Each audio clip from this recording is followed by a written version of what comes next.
na toczyni, nie? Jeżeli, tak, jeżeli by pobrała narzędzie, to tylko i wyłącznie do toczenia. Tylko Do frezowania ona nie, bo automatycznie się blokuje oprogramowanie i maszyna staje, nie? Ona automatycznie wysyła sygnał z trafy z komputera i wyświetlany jest bunt, że po prostu nie te narzędzie do tej operacji. Ja rozumiem, ale narzędzia można jej zamontować, Tak, tak. narzędzia frezujące i będzie frezować do Tak, oczywiście się przełącza na frezowanie i ona wtedy frezuje, nie? Czy tam...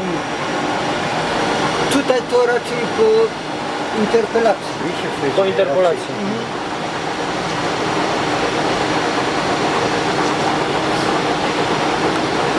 No to akurat jest krzyżem tutaj założony z głowy ZAS-owski, nie?